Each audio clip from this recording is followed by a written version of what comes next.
Assalamualaikum warahmatullahi wabarakatuh.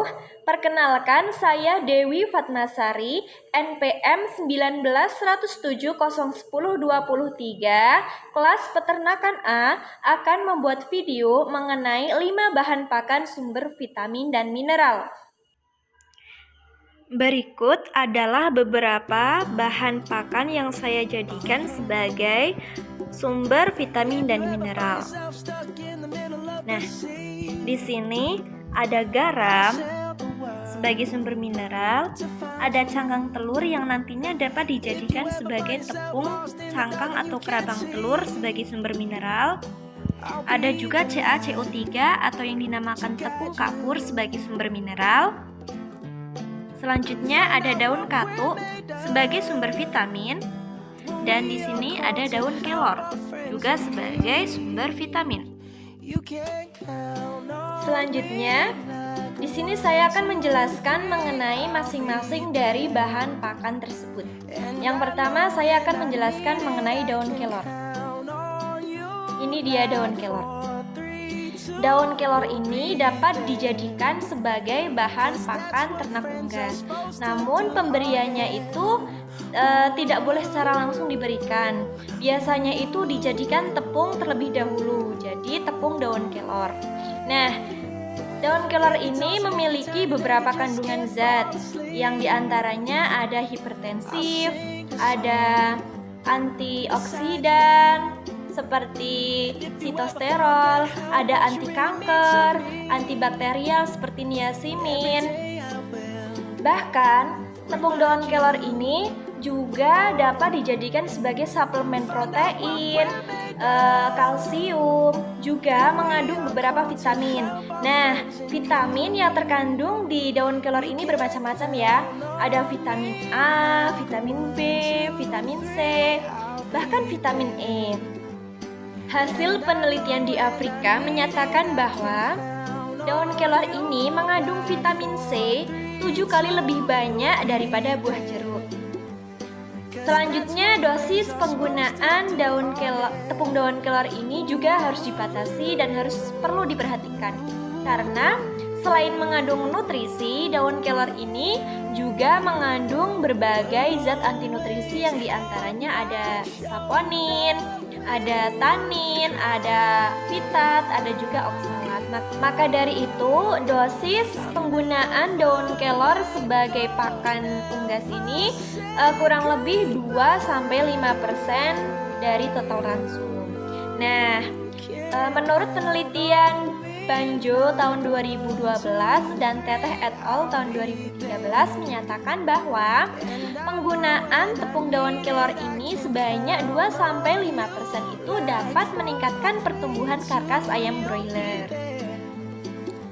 Bahan pakan sumber vitamin yang kedua adalah daun katuk. Ini adalah daun katuk. Daun katuk dapat dijadikan sebagai bahan pakan sumber vitamin untuk ayam petelur, ayam broiler, bahkan unggas lainnya. Daun katuk mengandung banyak zat besi, provitamin A seperti karoten, vitamin C, bahkan mengandung antioksidan dan antiprotozoa.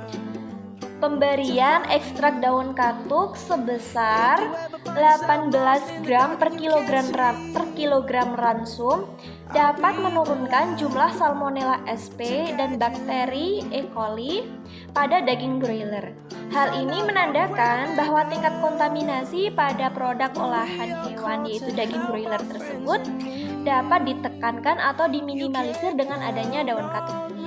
Pemberian ekstrak daun katuk pada ayam petelur di sini juga dapat menurunkan jumlah Salmonella sp, bakteri E. coli juga pada kotoran ayam.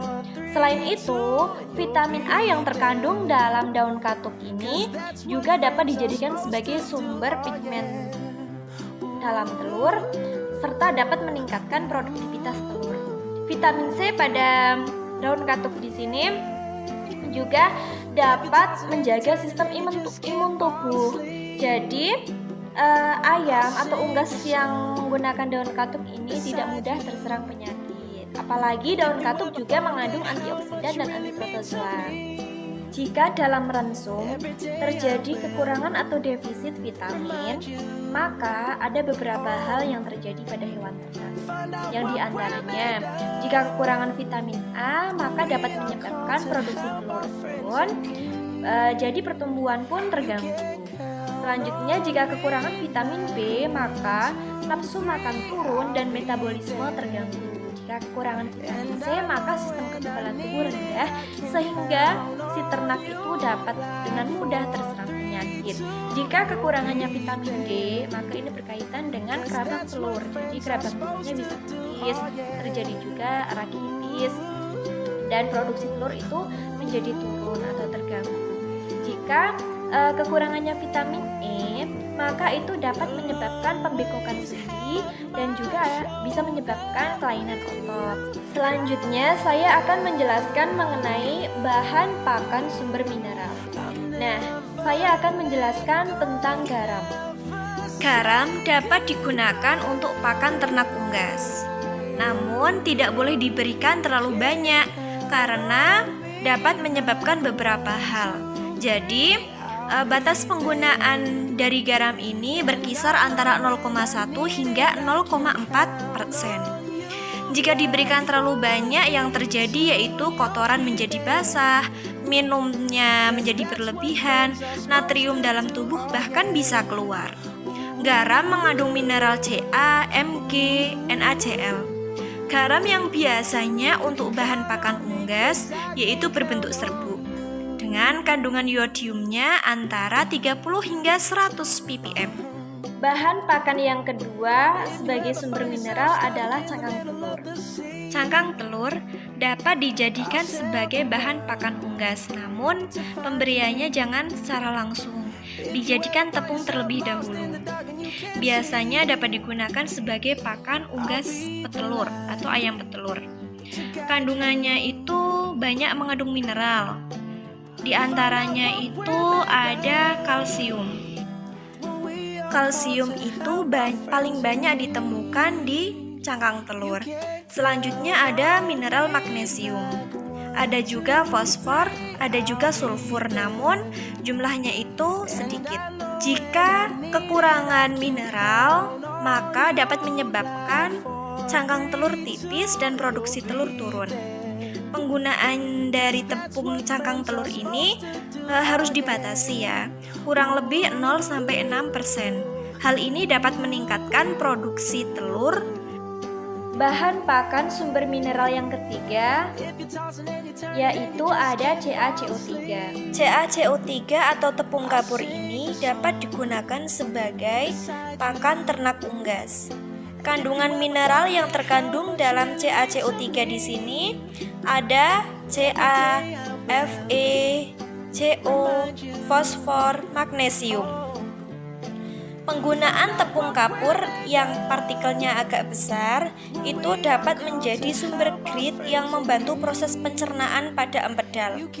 Batas penggunaan tepung kapur ini yaitu berkisar 0-8% pada ransum unggas.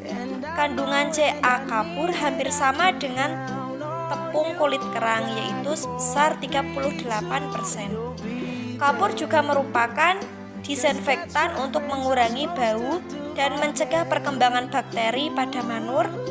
Kapur juga dapat digunakan dalam pengolahan air. Nah, jika dalam pakan terjadi kekurangan atau defisit mineral, maka dapat menyebabkan unggas tersebut juga mengalami kekurangan mineral dalam tubuhnya. Nah, jika kekurangan mineral kalsium dan fosfor, maka dapat menyebabkan pertumbuhan menjadi lambat, konsumsi pakan menurun, tulang keropos. Ada lagi kerabang telur itu menjadi tipis. Selanjutnya, dapat juga menyebabkan pertumbuhan bulu kasar. Selanjutnya, jika kekurangan vitamin NaCl itu dapat menyebabkan pertumbuhan turun, efisiensi turun, dan bahkan produktivitas turun dan fertilitas juga turun.